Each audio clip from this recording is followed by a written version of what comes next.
Okay, live stream has started. So welcome again. I'm Councillor Philip Davis. I'll be chairing this hearing subcommittee of the Licensing and Public Protection Committee of Birmingham City Council.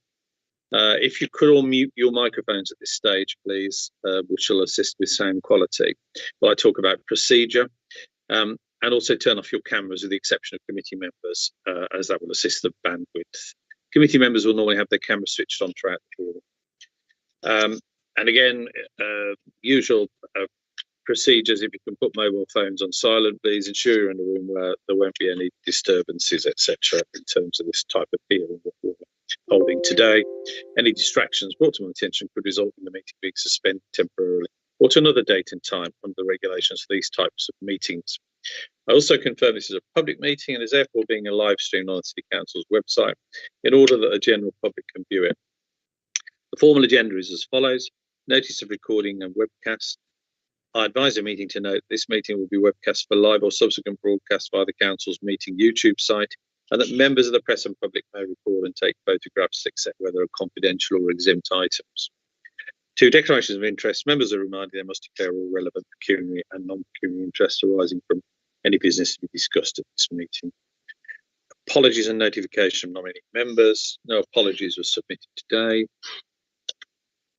And to confirm the minutes of as listed in the papers, September 22nd, 10 o'clock, 26th of September and 11th of July 2022.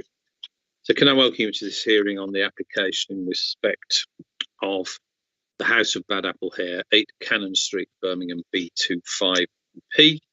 As I said, my name is Councillor Philip Davis. I'm chairing this meeting of the Licensing Subcommittee A today. With me are 2 other members of the subcommittee, Councillors Mary Luck and Councillor Simon Morrell.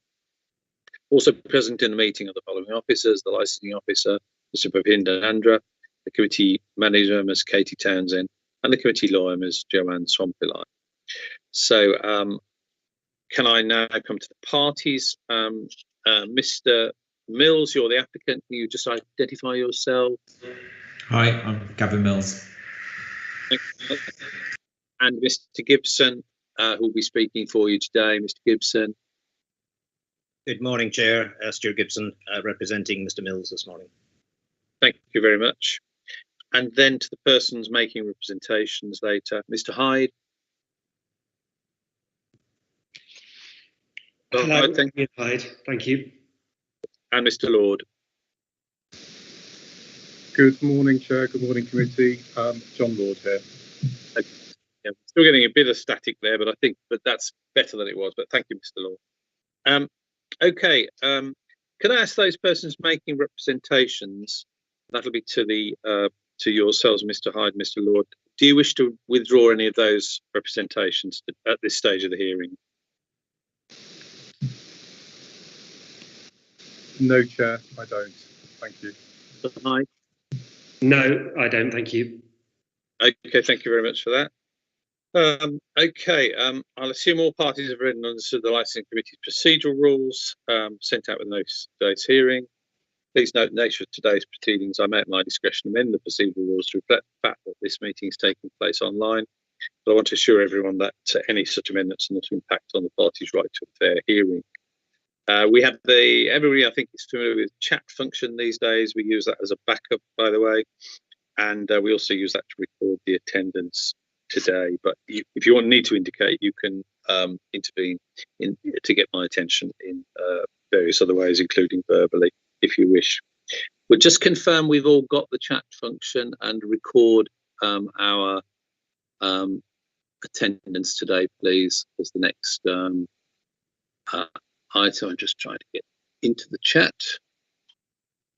So if you could all just put your names into the chat, that will provide a record of attendance today.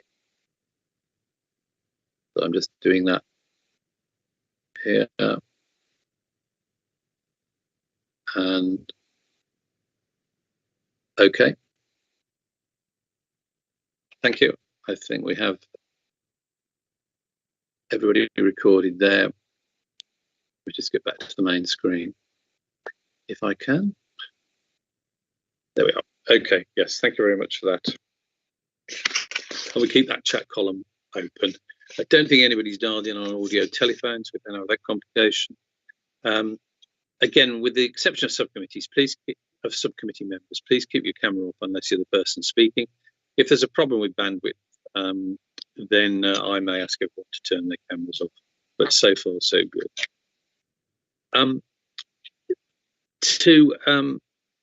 Perhaps you, Mr. Gibson, do you want to make any preliminary points about procedure at this stage?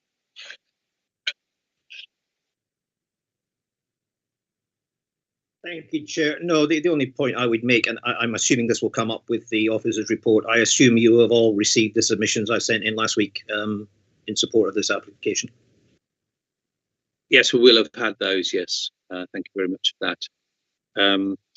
And again, to the persons objecting, do you have any preliminary points, Mr. This is about procedure, Mr. Hyde or Mr. Lord? Nothing from me, Chair. No preliminary points. Thank you, Chair. Okay, thank you very much. Okay, I'll talk again about the procedure then now. Firstly, the licensing officer, Mr. Nandra, will present his report. Then the applicant will make their report, will present their case. And again, we'll try to keep that to around 20 minutes. Then those making representations will be invited to make their case. And again, we'll ask you each to keep that to 20 minutes maximum. You don't have to use the full 20 minutes, obviously. And officers will be taking notes by hand for the minutes of this meeting. So if we can make sure we speak in an effective way, reasonably slowly and clearly, thank you. Please note, members of the subcommittee will be able to ask questions at any stage, but we'll try to do so at the conclusion of each presentation. Cross-examination is not allowed in these proceedings unless the members think it appropriate. Again, the chat system is there as backup, as I've indicated, to catch my attention. Officers will monitor that and let me know if anybody needs to get in touch. But as I said, you can indicate verbally in the traditional way to me. It may be necessary for the subcommittee to take legal advice occasionally. At my discretion, I may ask all parties to wait in this meeting while members and the relevant officers withdraw to take legal advice using a separate meeting within Microsoft Teams. We'll then return to the meeting and continue. If at any time the live stream being broadcast on the City Council's website fails, I'll ask you all to mute your microphones and cameras and to stop speaking until the live stream is restored. If at any time the meeting goes into private session, the meeting manager will pause the live stream. Once the private part of the meeting is over, I'll ask the meeting manager to confirm that the live stream is resumed and we'll continue. At the conclusion of the hearing, I'll invite all parties to make a brief closing submission. We normally allow about 5 minutes for that, and I stress no decision will be taken until all the evidence has been heard. At the decision-making stage, the members and the relevant officers will withdraw from this meeting in order to determine the decision. They'll go into a separate Microsoft Teams meeting. In the event that members need to clarify any point, you'll be telephoned by the meeting manager. Okay, I hope that procedure is reasonably clear. So what I'd like to now do is ask the licensing officer, Mr. Bhupinder Nandra, to present his report, please. Mr. Nandra. Thank you, Chair. The House of Bad Apple Hare Limited applied on the 13th of September 2022 for the grant of a premises licence for the House of Bad Apple Hare, 8 Cannon Street, Birmingham, B2 5EP.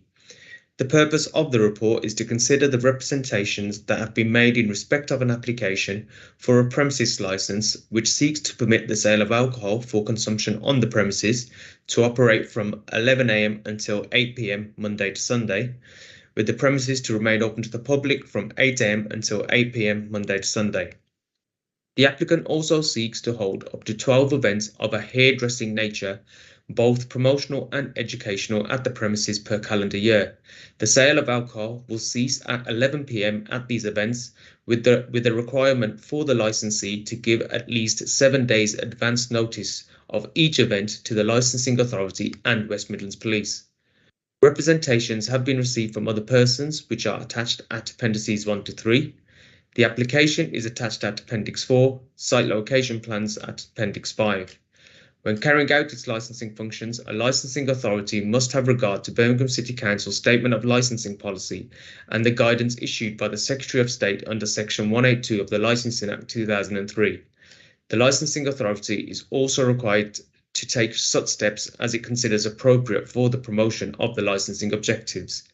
The options available to the subcommittee today are to grant the license in accordance with the application, to reject the application, to grant the license subject to conditions modified to such an extent as considered appropriate, exclude from the license any of the licensable activities to which the application relates, or to refuse to specify a person in the license as the premises supervisor.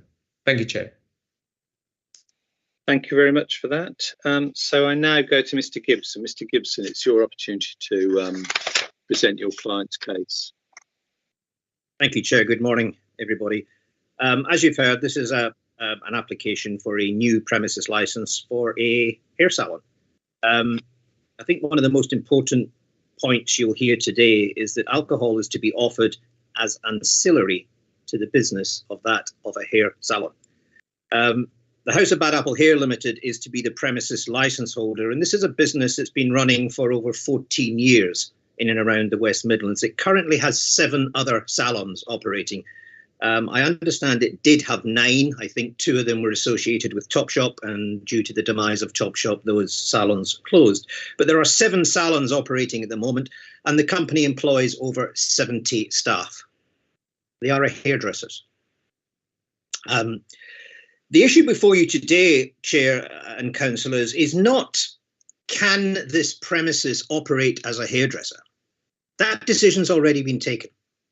That was taken in the planning stage where the planning use was granted to allow the premises to operate. The issue before you today is, would the introduction of the sale of alcohol, the difference, if you like, between a hair salon operating purely as a hair salon and, to one side, a premises that also offers the sale of alcohol to customers, would that seriously undermine any or all of the 4 licensing objectives, to mean that you would have no other alternative but to refuse the application? That's not going to be the case today, as you will see as I set out the application.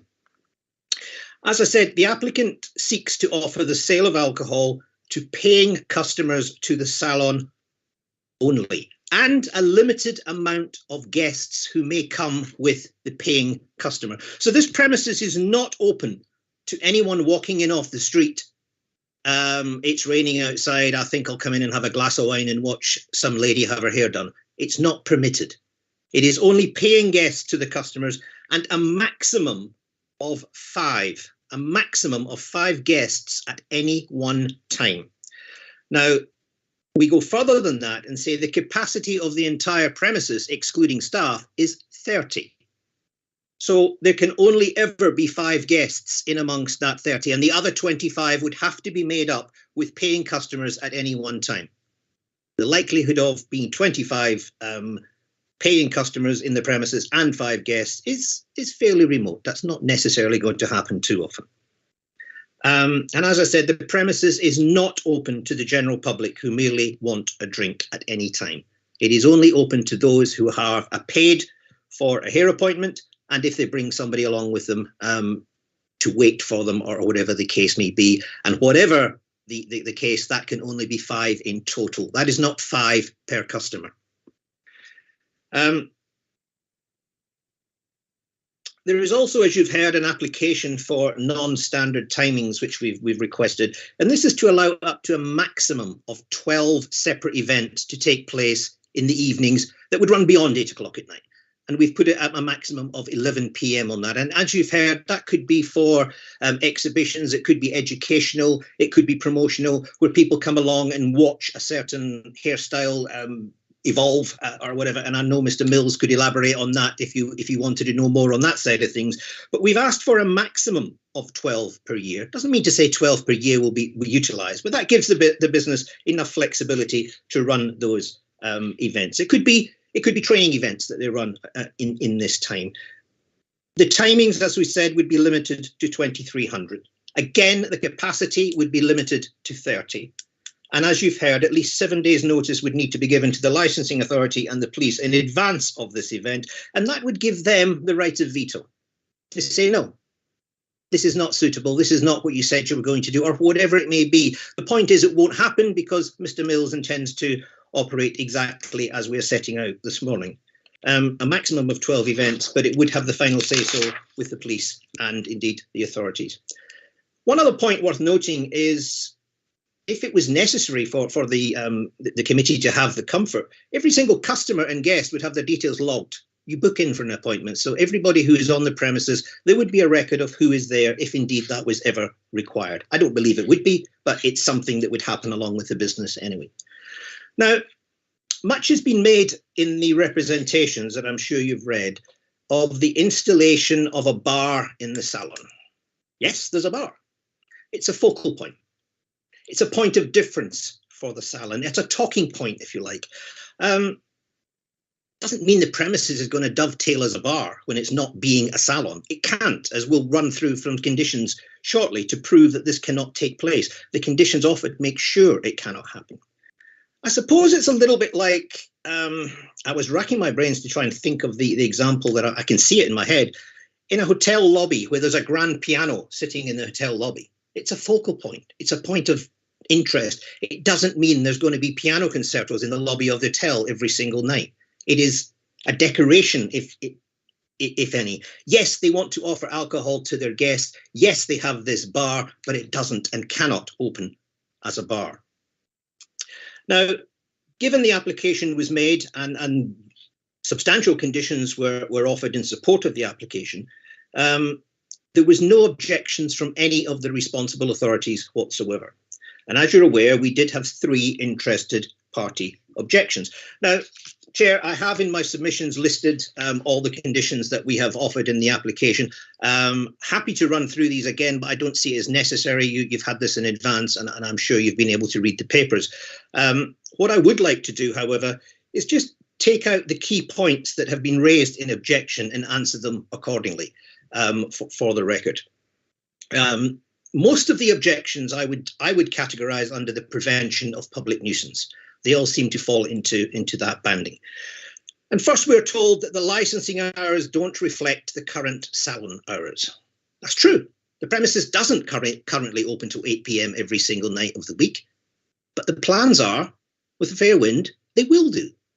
And there's nothing wrong with making an application for a licence to maximise those hours. And if the premises should close at 5 o'clock, 6 o'clock, and the licence is till 8, then so be it. There's nothing in the laws that says you must stay open for the hours you're licensed. It gives the business the flexibility to trade to 8 o'clock should the economics dictate it. And they would be able then to open the premises and carry on without having to come back before you to say, actually, we'd like to extend our licence because now we're opening 7 days a week till 8 o'clock.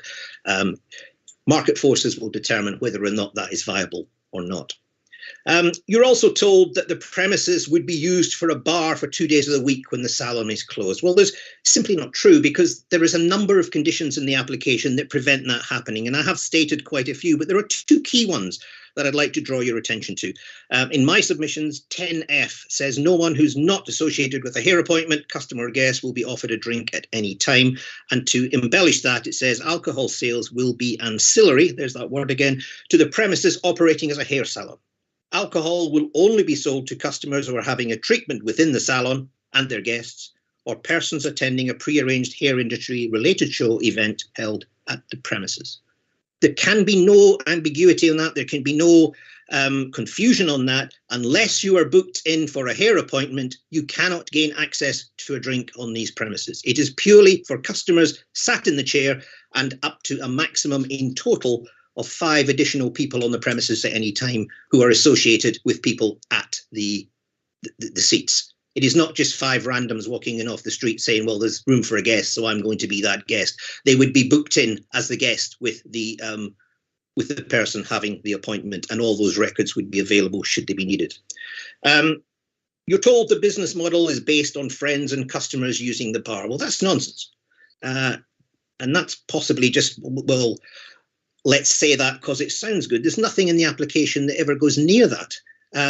And I'd ask that you would just ignore that as a comment and place no weight whatsoever upon it as well. There's been a bar built with dedicated bar staff. Well, the bar is built, of course. We've talked about that, but there is, I can assure you, no dedicated bar staff The bar is there as a focal point. It's there as a difference. We're trying to create, or Mr. Mills is trying to create a business that stands out from the rest. Yes, we have talented stylists, and yes, we have all of that in place, but he's trying to go beyond that. And have you been down to that place? It's a great big bar. It's an atmosphere thing. It's not a case of we're looking to sell alcohol to people all day long. You're told under the prevention of public nuisance, there will be noise due to the commercial glass collection consistent with the operation of a bar. Well, it's not a bar. And the amount of glass collection will be indeed minimal. And the maximum out of hours we're looking for is till 8 p.m. But if the committee were so minded they were concerned in any way on that point, we could limit the times on when glass collections or glass being emptied into the bins could be made.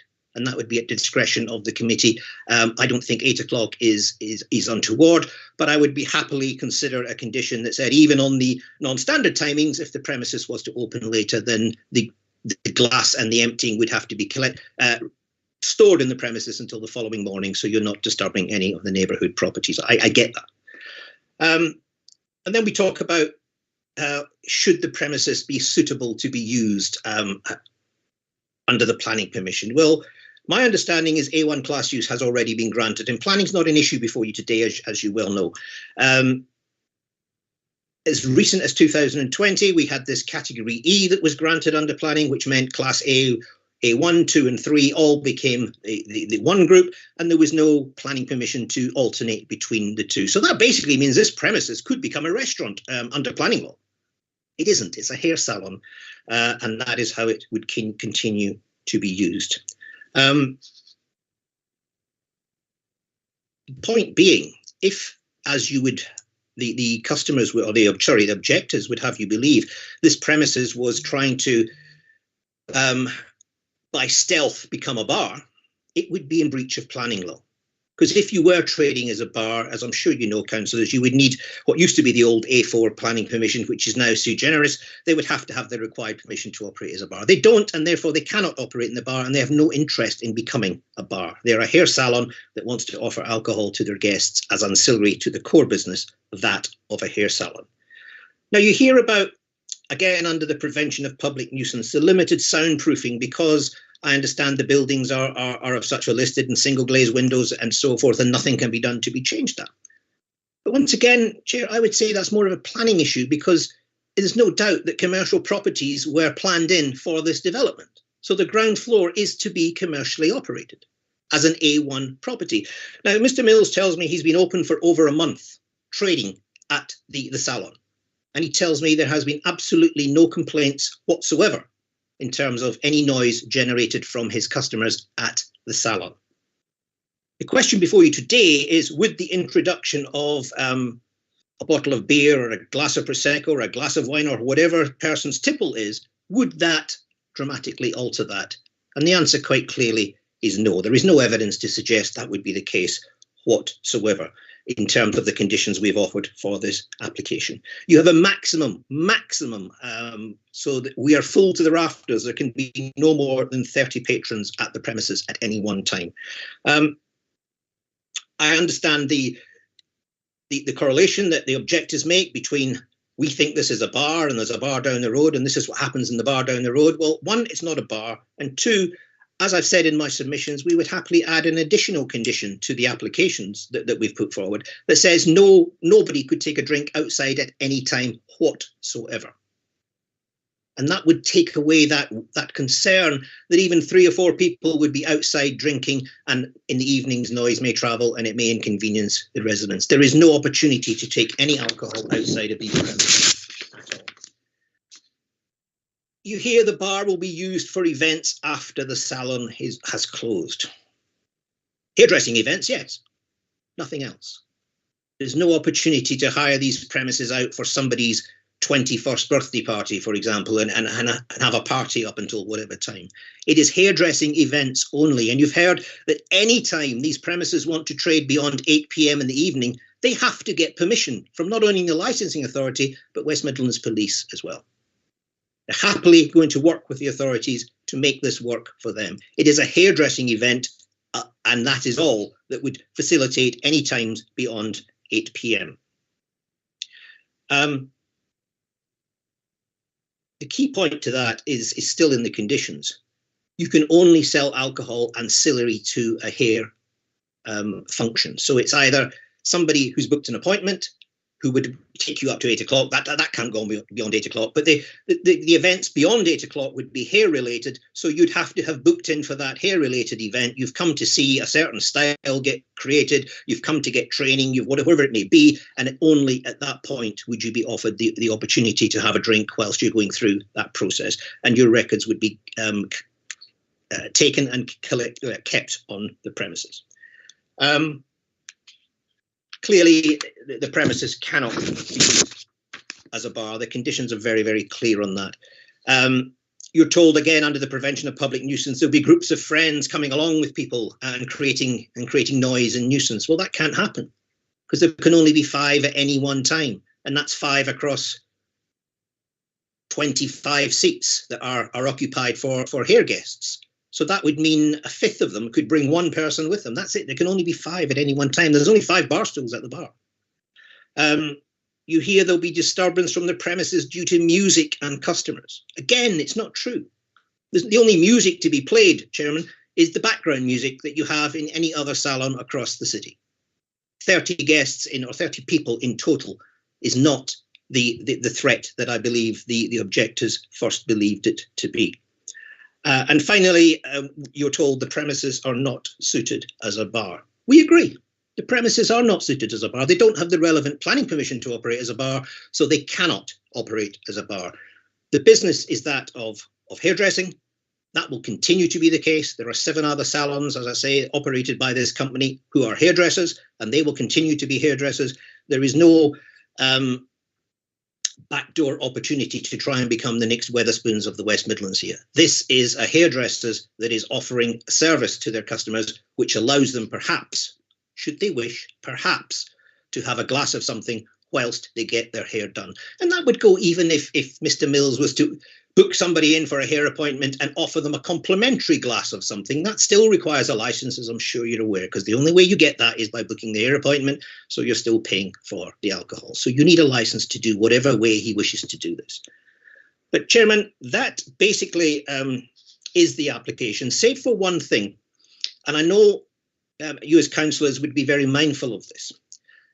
If in 5 years' time, Mr. Mills decided, I'm going to sell my business, and he sold this particular premises on that had a license, and somebody came along with a great opportunity to open a bar and so forth, they wouldn't be able to do so, Chairman, as I'm sure you're aware. The conditions are such on this license that when you transfer a license, you buy, if you like, the conditions as well. The conditions transfer with the license. So anyone who took over this business from Mr. Mills would have to operate under the same way and the same restrictions that Mr. Mills is going to operate on, should you be minded to grant this today.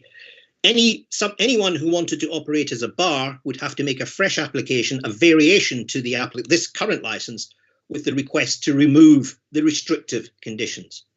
And the likelihood is that would come before you again at committee, and you would have then the opportunity to judge that application on its merits, and if indeed it was viable to remove the conditions. We're not asking for that, Chairman. We're asking to say, this is a hairdressers. We want to operate as a hairdressers, and we want to work with the residents who are above, and we don't want to, or Mr. Mills doesn't want to cause them any problems untoward at all. He wants to work with them and in dovetail with them. And we believe by offering an application with all those conditions in place that clearly show this is a hairdressers with the opportunity to offer alcohol to paying guests will not contravene any of the licensing objectives. And based on those submissions, I would ask that you grant this application as offered, with happy to accept the additional 2 conditions that we've put forward today. Chair, thank you very much for your time. I hope I haven't gone over my time. I don't think I have, but grateful for the opportunity to present the case and happy to take any questions you may have, as is Mr. Mills, who you can see is with you today. Thank you.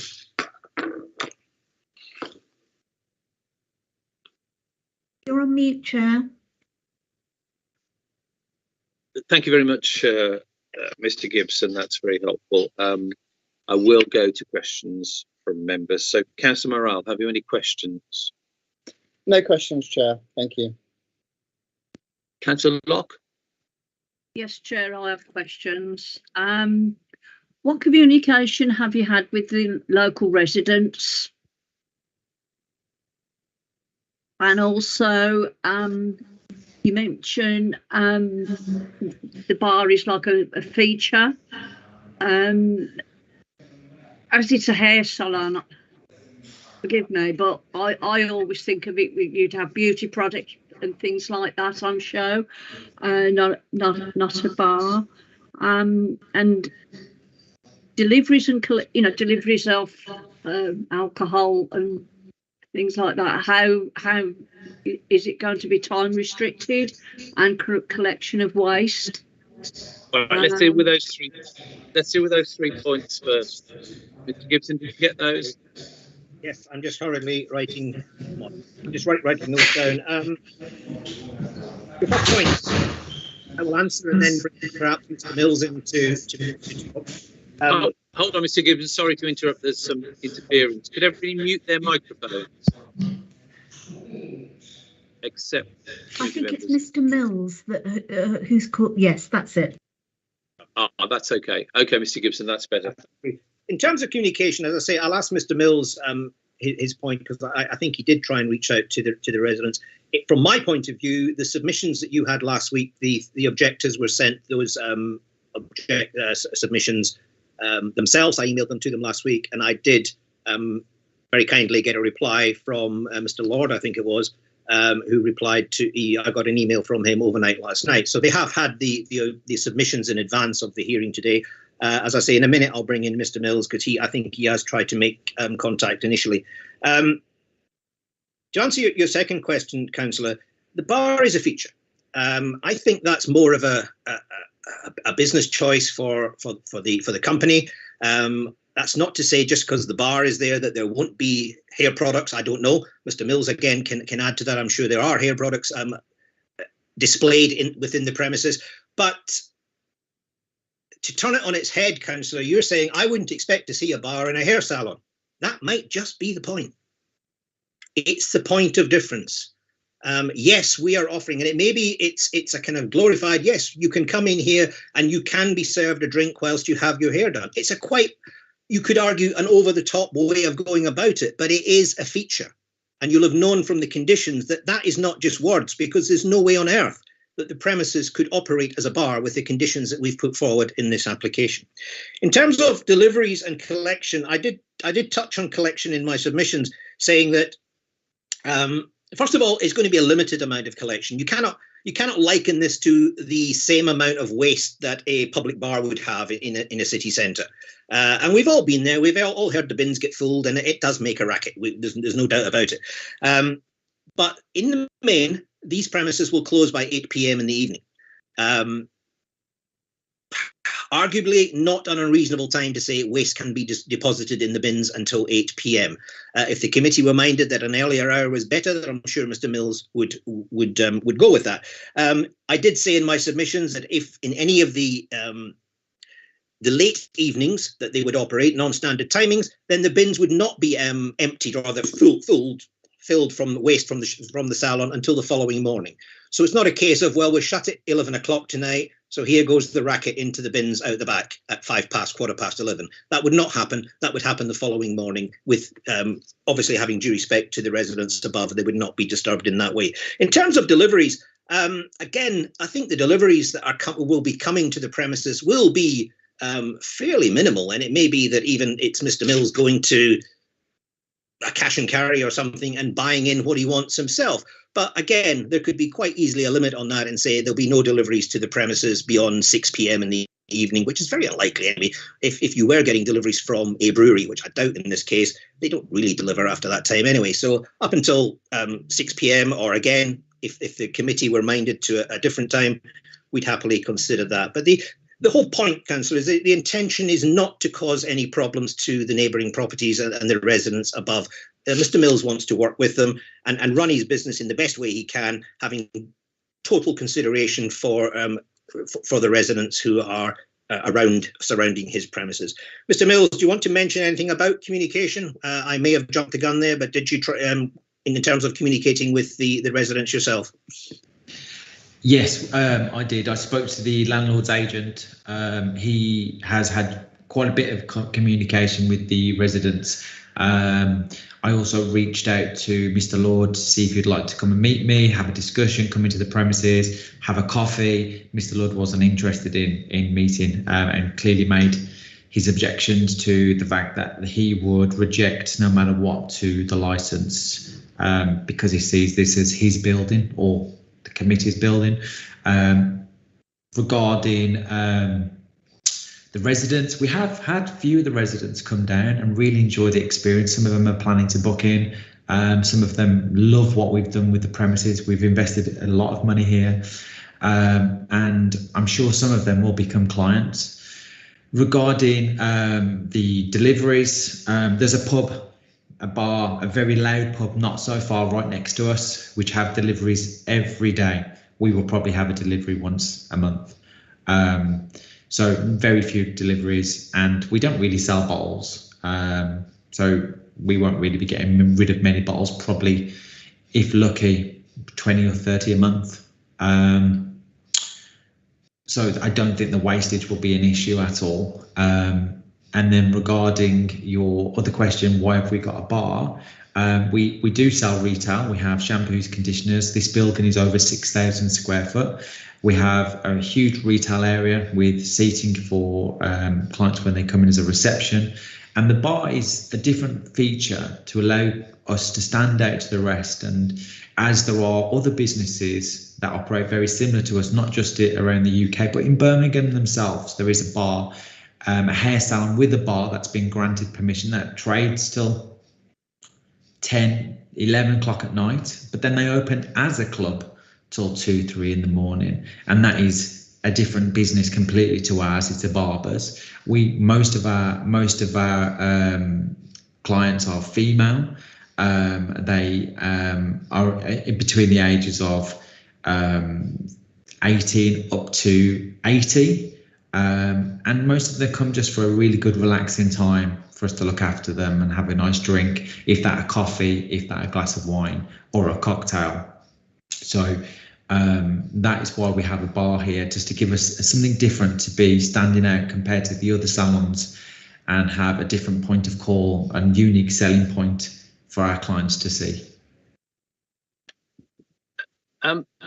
Councillor Morrell, you wanted to come in? Yeah, thank you, Chair. Gavin just said what I was going to say. It's a unique selling point, isn't it? I get it, right? And I'll be honest, I got my haircut on Friday. This is the sort of a venue that would appeal to a younger lad like me. I understand what you're trying to achieve here. But in terms of the licensing objections, what we need to consider here, when there is the sale of alcohol, it can sometimes lead to the rise in antisocial behaviour. And so what I would like to know are some reassurances of what you would do in the premises to ensure that people aren't getting rowdy, there won't be any conflicts in terms of loud noises, and if that was ever to happen, what would you do to safeguard that? So, you know, the residents upstairs are not being put at risk of noise or any ASB, so to speak. Thank you, Chair. Most of our clients are professionals, young professionals, older professionals, and you know, we're not a cheap salon. We range from £70 all the way up to a £300 service. So these people are spending their money for a really luxury service. And to be honest, we have CCTV in the premises. The police have come round. They're really happy with the way we've set everything up. I think it would be such a rare occasion, if any, someone to come in and have an argument or a disagreement regarding the sale of alcohol or because they've had a drink, more likely because they're not happy with their hair. I just can't see it. But if they did, we would handle it well. We'd call the police and we would escort them. Even our clients that are here, they're unlikely to buy more than 1 to 2 drinks of alcohol, if any. You know, a lot of our clients would buy coffee with a cake. We sell cakes as well. Do you know what I mean? We have coffee and cake here. You can buy a piece of fudge cake, or you can buy a muffin. There's different things that we do. We sell crisps, you know, it's an environment it's an experience. So I don't think we'll have any trouble. But if we did, we would call the authorities and would handle it correctly. Okay. Councillor, if I could, sorry, Councillor, I could just add to that. I just mentioned in my submissions that every single person that comes to the salon, their details are recorded. Obviously, their booking. Yes. The details are recorded, and in the very unlikely event that somebody did cause the antisocial behaviour issue that you raised, you wouldn't be able to buy. The details would be clear, know that that was John Smith and it whatever. He wouldn't be welcome back to the premise. Okay, I think we're getting a slight echo there. But I think we got what you said just then. Can I just take you to the map of the premises, which is document, I think 6, or the numbers are always a bit confusing here. 54, page 54, page 25 on the smaller list of numbers, 26 rather, 54, 26, which shows the layout of the premises. We're not familiar with the premises, obviously. So the licensable area which you're seeking would be the first floor, would it? Mr. Mills? No, it's the ground floor. It's the ground.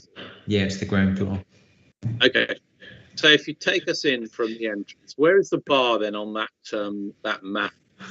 So you walk through the entrance, you have a lounge area with retail, with a large reception desk for clients to go up and book their appointments and pay. Then you have 12 sections towards your left, and then where the staircase is, the bar is against that wall with the 5 stools. This is the pink area at the top of the picture. I can't see what you're seeing. No, it's against the white wall. I think it's next to the stairs. It's against a white wall. You should be able to see the bar. Left-hand side. The left-hand side, yes. On the left-hand side, yes. Okay. Like we've made it look beautiful, like with beautiful chandeliers and stuff. It's a real focal point. People love it. They come in and go, "Wow, this is fantastic." Do you know what I mean?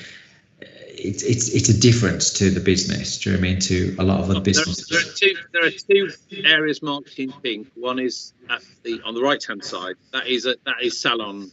The salon usage, is it, for hairdressing? Yeah. Okay. I get it. I see where it's going. Okay. Councillor Locke, was there anything you wanted to come back on? No? Okay.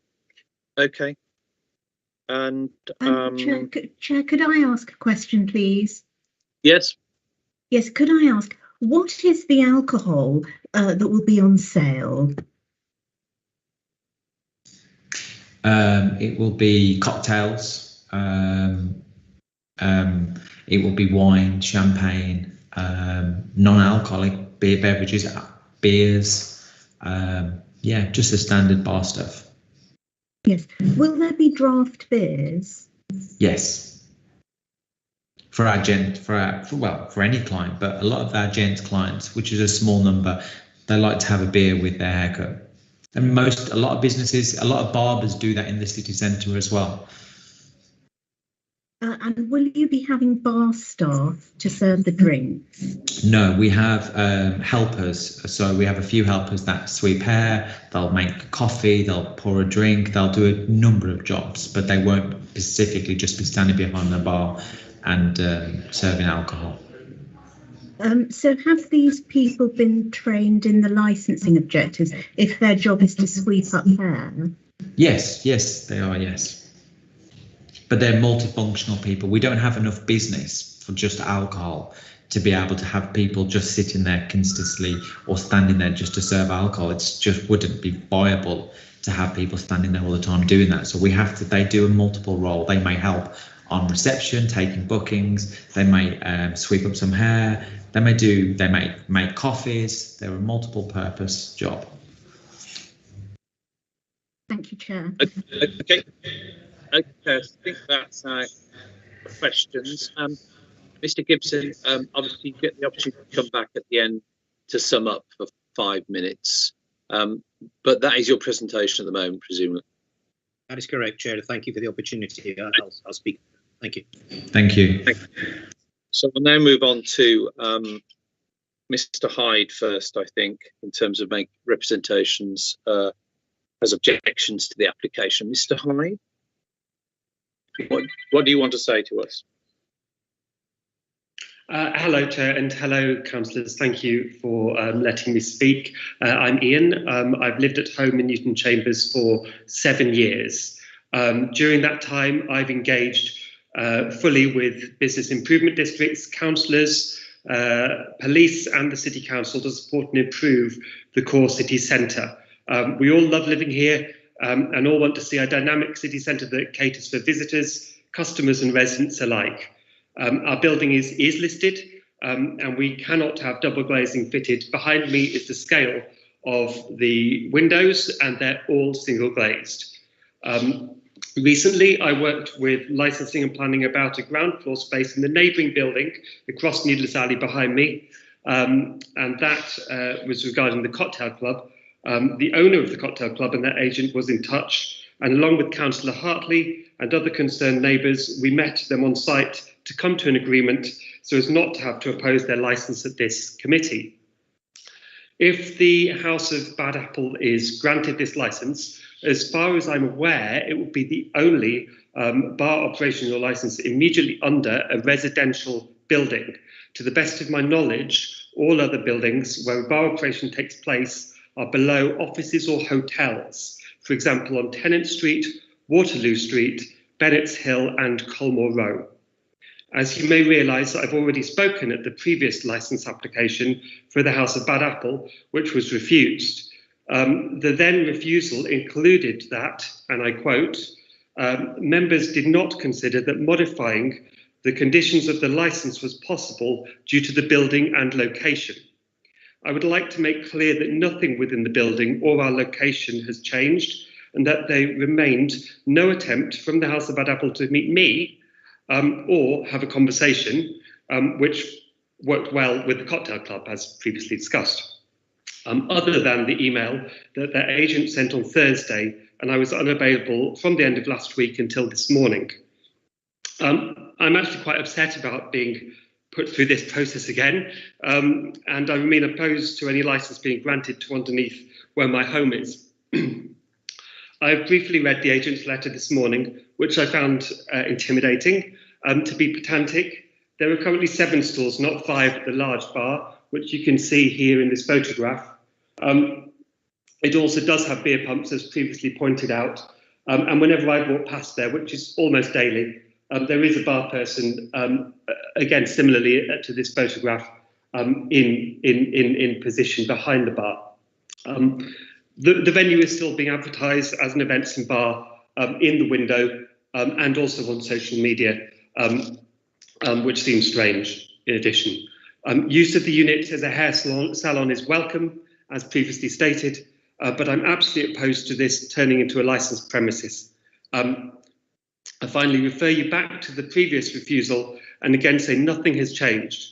Our beautiful building is not appropriate for this, and I wholeheartedly urge you to refuse or reject this application. Thank you very much for allowing me to speak.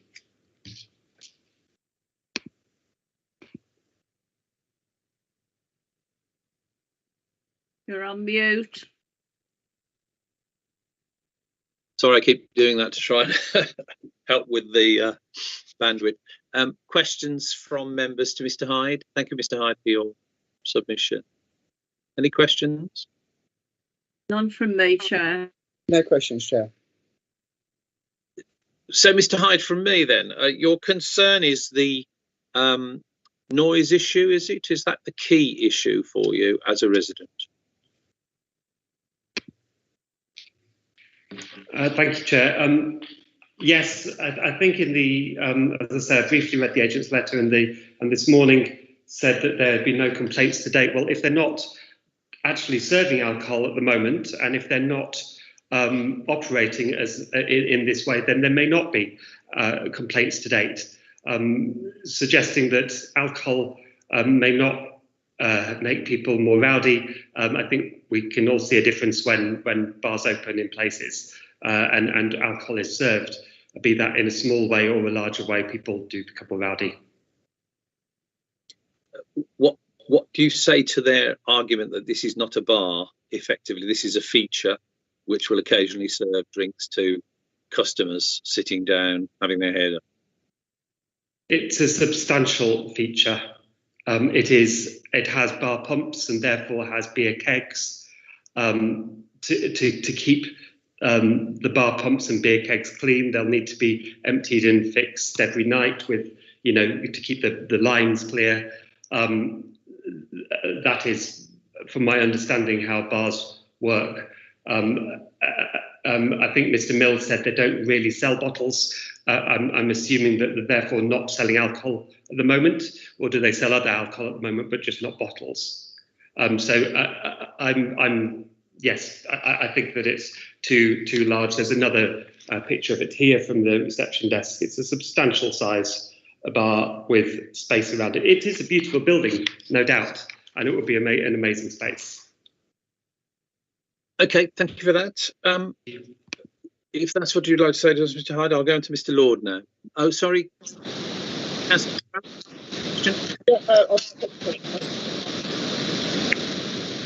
Sorry. Chair, Lord, I can't hear anything. There we go, I'm back. No, that's all right. It was Mr. Lord's the feedback. I think it's better now. So, Councillor Morell. Yeah, just a question. I'm just trying to find the social media. You said that they've advertised events. Can you tell me what type of events they've advertised? It says events and bar within a list on Instagram, as it does in their shop window. What type of events are they, though? Are they like training events or hairstyling events, or are they like nightclub featured type events? It doesn't list that. It says events and bar. Okay, that's fine. Okay. So that's quite ambiguous then. That could mean anything. All right. Okay, thank you for that. Mr. Lord, I'll come to you, but we seem to have problems with feedback. Can you try your sound again? Hello, hi, can you hear me now? No, it's hard. Okay, I'll come back out and come back in. Yeah, you need to do that. Yeah, it's obviously not caused by anybody else. It's sound feed. Chair, can you ask Mr. Lord where he is? Yes, I will do. Because there's something creating the noise. Yes, indeed. No, don't worry. It's like static, isn't it? Let's see if he can come back in and give us better feed in.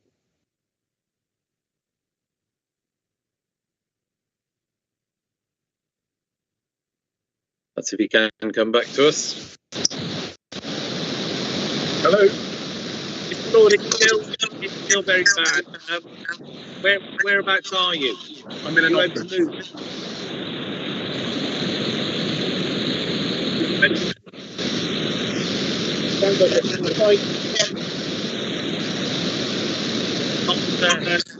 There's lots of white noise. Well, I'm in an office. There's no background noise here. There you go. That's better. That's okay, better. Well, I'll hold the phone then. So, can you hear me now, Chair? Yeah. Yep. Okay. Yeah, right, that's fine. Okay. Okay, if you want to say what you want to say. Yeah. Good morning, all, and thank you very much for offering the opportunity to present to today's committee. My name is John Lord, and I've lived in Newton Chambers for over 18 years. As well as in a personal capacity, I'd like to make it quite clear that I'm also representing my fellow two directors of Newton Chambers Management Company today, Caroline Chadwick and Simon Everington. We act in a voluntary capacity as directors to basically protect the interests of residents in such areas as setting the annual service charge and major works and repairs. And as I said, basically protecting the interests of all the residents and leaseholders of Newton Chambers. I appreciate Mr. Mills' description of me as Mr. Newton Chambers. I like that. And I probably accept that. I've lived here for 18 years, love the building, love living here. It's a unique building. And I've certainly been here longer than some of the retailers at the bottom have been. So yes, I have a vested interest, I admit that, and I would do everything in my right to protect the residents and the building, and echoing Mr. Hyde's comments about making sure we have a vibrant city centre around us. For those who aren't familiar with the building, which this application is proposed, Newton Chambers consists of 23 residential apartments located above 6 commercial units. The building was converted into part residential in about 2000, and until the arrival of Bad Apple, the units were, and 5 still remain, as what could be termed as the old A1 retail use class, i.e. clothes, shoes and homeware. Newton Chambers, you're probably gaining an understanding of, is a pretty special building. It's Grade 2 listed and has an enormous deep basement and voids, which together with our big single glazed windows and limited soundproofing between the commercial units and flats, create quite unique sound impacts, both from internal and external noise sources. To date, generally, the commercial units and residents have coexisted peacefully. The commercial units have operated kind of standard retail hours, 10 till 6 to 7 at night. And I think it's important to note that their type of customers are very different to something that could basically, won't call it a bar, but have bar tendencies, i.e. they go in individually, all in small groups, they walk around the shop, they're very quiet, they purchase, walk out again. This is quite different and similar in terms of their waste disposal and deliveries. Clothes, shoes, homeware, not so frequent and certainly not as noisy in terms of waste disposal, which tends to be large cardboard boxes which are broken down and collected probably twice a week. So basically we have a situation at the moment, until Bad Apple came along, that most units downstairs below us, pretty quiet, very low impact, and all very good. Incidentally, the only complaint ever received was actually in the Bad Apple unit when it was Jigsaw. And there's a long-standing complaint issue about when Jigsaw inserted the mezzanine, which I think Mr. Mills is sitting on, the offices at the front of his unit, they didn't insert any soundproofing between the flats above, directly above. So there has been sporadic complaints around noise there. So there's a history there. It's not a new thing. So I just want to make that point. We were really quite pleased when we were told that this unit was going to be Bad Apple Hair. We really welcomed, it's great to see a local business expanding and the use fitted into a low impactful use. We thought, yeah, it's quite controlled. People go there, have the treatment and leave. Absolutely fine. We were quite okay with that. And then without any prior engagement, and again, it's happened this time again, this is the second time it's happened, I happened to walk past the unit to discover a licensing notice on the window. And that's the first time I actually knew, or anyone knew, that there was going to be a licensing application at this site twice. We questioned the building's owner's agent, which I think Mr. Mills or his agent has mentioned today, who then emailed us to state it's only for an odd glass of Prosecco for clients, which seemed reasonable. I mean, I go to a bar and I get offered a bottle of beer, and I know that people go to bars, go to hairdressers and receive a glass of Prosecco from a fridge. I'm absolutely fine with that. However, you can imagine the surprise when the unit actually opened. We were horrified to note that it included a substantial bar operation. This is not what we were expecting. And as we've heard this morning, the bar is of a scale and range that equates to, I would say, most of the bars that are in the city centre already. It is impressive. And fair play to Mr. Mills, the bar looks fabulous. And the fit out of the unit is great as well. But I wouldn't say it equates to a grand piano. It is very substantial. And as we've heard today, it's not just serving Prosecco beer, but it also has cocktails and beer on draft, which to me is a different scale, totally, in terms of what would you expect to have at a primary use, which is primarily a salon. We therefore objected on the grounds of impact on residential amenity. This activity is totally unacceptable in this unit, and the scale is far above what will be appropriate for a primary use as a salon. Again, as Mr. Hyde pointed out, previously the committee accepted this, and I quote again, members did not consider that modifying the conditions of licence was possible due to the building and location. So again, it's very disappointing and surprising then they have to be here again today. We note the change in hours and conditions proposed for this application and still contend this is an inappropriate use for this unit, which is directly below residential apartments and within a primarily, which is a residential block. The users will be groups of people drinking and becoming noisy. I would imagine, and I'm happy for Mr. Mills to say otherwise, it would be aimed at the hen do's, groups, people who are getting ready for that, and we've also got people getting ready for proms, because obviously we've got David's Bridal up the road as well, so it fits in quite nicely to that. And after a few cocktails, we know how people can get a little bit less quiet, shall we say. We were then also quite concerned about the thought of 12 events, which more noise until 11 p.m. with people drinking. And obviously we all know it doesn't stop at 11 p.m. with a licence. You have time to drink up and leave. So this would be midnight at least. We're not considering an 11 p.m. licence. It's an 8 p.m. licence. That matter is not an issue. Okay. Even so, we still think the 12 events would extend it beyond 8 p.m. And again, there will be people then leaving, congregating outside to not just drink. I get the fact that you'll be stopping people going out with drink, but people would be going outside to smoke, and that is quite a noisy experience as well. We already have that on Cannon Street with the Windsor, where the only smoking area is outside on Cannon Street, which can generate quite a lot of noise as people disperse and smoke. We talked about the concerns about the commercial waste.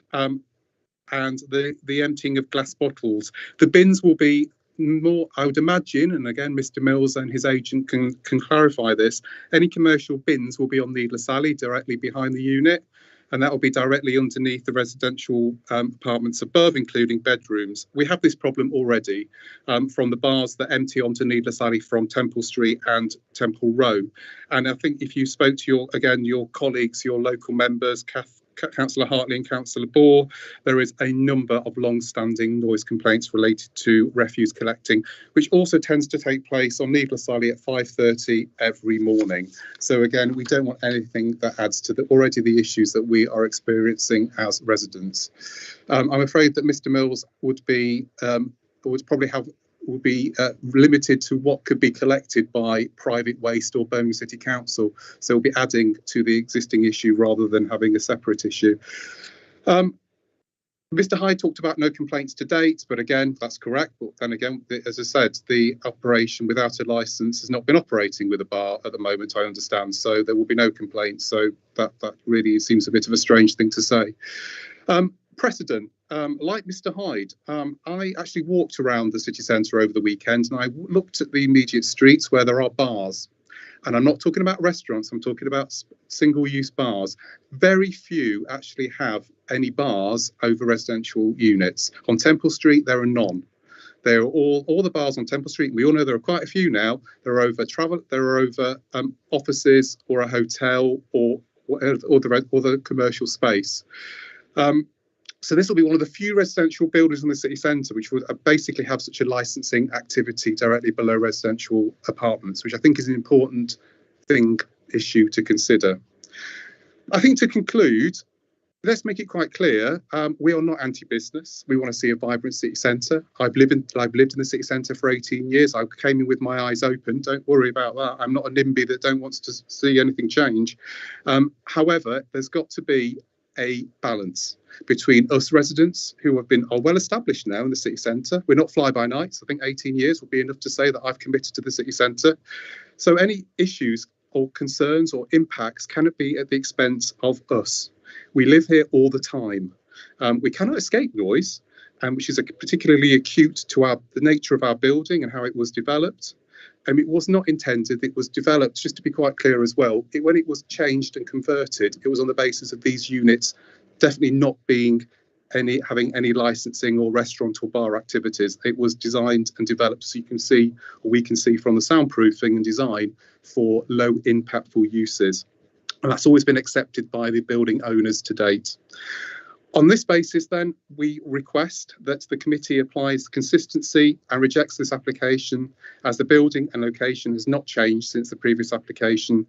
And that's basically what we're asking the committee to do today. And thank you very much for the opportunity. Thank you very much, Mr. Lord, for that. Any questions from members? Councillor Morrell? Thank you, Chair. So my question is going to be, I appreciate you saying obviously you're not NIMBY and that you support the growing economy, particularly nighttime economy, in the city centre. So I'm going to ask you a broad question about, because you seem like you say you're well established obviously in the city centre. What's your opinion on the changing nature of retail in the city centre? And how do you anticipate the fact that a lot of the clothes shops that you have down below, the high street, if you walk down New Street, for example, New Street is decimated at the moment. You know, when people get off at New Street Station, the challenge that we have as a council is getting people to not just shop at the border and go home, but actually go down New Street and explore the city centre. And that's why there is an argument to be said that facilities like this are creating the city centre more vibrant. And fundamentally, in the future, do you find the argument that a lot of be occupied? Sorry, we're getting signals breaking up. I don't know whether Mr. Sorry, Councillor Morrow, can you hold on a second? We're getting it's breaking up. I think, Mr. Lord, if you can, are you able to move again slightly? There's a feedback. That's better. Yeah. Do you want to repeat the last part of your question then? Yeah. So the question is obviously, do you anticipate that in the future, that the retail space on the ground floor is probably going to change, and you will start seeing a lot more of these kind of licensing applications of PF4 bars and restaurants, because fundamentally we could refuse this, and you know, Mr. Mills might move on or sell the business, and then you could have another applicant apply for the same license, and then we're just going round in circles. So do you anticipate that, and what would you suggest we as a council should do? I think in terms of the city centre needs to diversify, absolutely, but there's a lot of other businesses that aren't there now. As we all know, there is a dearth of local specialist retail. Birmingham doesn't have it compared to other cities. There's a dearth of, there are service operators. I mean, it's really great to see how Cannon Street is changing into, say, weddings and support. So basically, we've got Slater's always well established. We've got Davies Bridal. We've already got Tony and Guy, which operated without any issues whatsoever for decades now. We've got opticians, independent opticians now opening. We've got a very specialist art shop. I'm not even sure what it is, but it's so specialist, but it's great to see.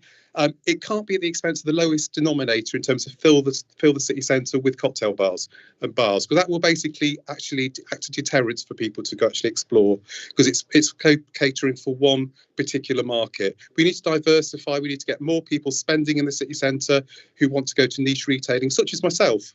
I find it quite difficult at the moment to shop in the city centre because there's not a lot of shops that I want to go to be quite frank, and I certainly don't want to spend ages going to cocktail bars all the time. So I think we need to get a balance right here, and there's plenty. And I think working through the bids, the City Council has a key role in this, working with landlords. Hortons do a great job in terms of diversifying their portfolio. You can see what they did with the Grand, what they did with the Apple shop. Just cut in there and say these are all valid points about regeneration, and I take the point. But we need to look at the conditions and the impact. No, absolutely. My point is by flooding the market with licensing, you actually start throwing the bath out with the bathwater, or a baby out with the bathwater. It's an instant thing, and I think it's going to be a temporary thing that will probably do more damage in the short term than in the long term, as more people don't want to visit, and certainly people may not want to live there with all this going on around them. Hence our point. Okay. Thank you very much for that. John. And thank you, Councillor Locke. No, okay, nothing from me. So thank you very much for that, Mr. Lord. We're now actually. Is that your representation then? It is. Thank you very much, Chair. In fact, we now have the opportunity to go to summing up, and that's 5 minutes each. And I go back to Mr. Hyde. Mr. Hyde, if you wish to say anything further, it's not new material, it's really just summing up as we indicate. Sorry, Chair, for cutting over there. I don't think there's anything more that I can say, I'm afraid, other than, I suppose, reiterating that nothing has changed in our building, and the previous refusal said that I think they said members did not consider that modifying the conditions of the licence was possible due to the building and the location. Okay, thank you very much for that. So again, I'm back to you, Mr. Lord. Do you wish to say anything further in summary? Not particularly, Chair. I just think it just to echo that this activity is not appropriate in a residential building, regardless of the fact that it remains a salon. A licensing application with this type of bar and the extent of the bar and the operation proposed is just not appropriate. And there are plenty of other venues in the city centre which do not have residential next to it or above it, which I would suggest may have been more appropriate for this type of use. Thank you. Thank you very much. Thank you for that. And now finally to Mr. Gibson for the applicant. Mr. Gibson, summing up. Thank you, Chair. Very lot to touch on. Chair and committee members, you'll be aware that previous applications have absolutely no relevance whatsoever to this application. The guidance is quite clear. Each application is judged on its own merits. So whatever went on in the previous application, I know you will place no regard whatsoever. I wasn't present at that hearing, and therefore it cannot be taken into account because, as I say, each application is on its own merits. What I do know is this application is vastly different to the previous application. So anything that has been mentioned from the previous really should be discarded as and carry no weight whatsoever. Interesting point made by one of the objectors, I think it was Mr. Hyde. He said he welcomes the premises as a salon. Well, that's relevant. If I take you right back to one of the first comments I made, and I said at the beginning, one of the most important comments today will be that the premises will operate, the sale of alcohol will be ancillary to that of a salon. And members, you've had a look at the list of conditions we have put forward, and you will know that it is not possible to operate as a bar. You've had the objectors trying to convince you that Mr. Mills is going to operate as a bar, but you and I both know the conditions we have put forward prevent that happening. And you and I both know the penalties that the Licensing Act affords anyone who decides to disregard the conditions. Mr. Mills could be subject to a fine of an unlimited nature and even spend 6 months with Her Majesty if that's how things went.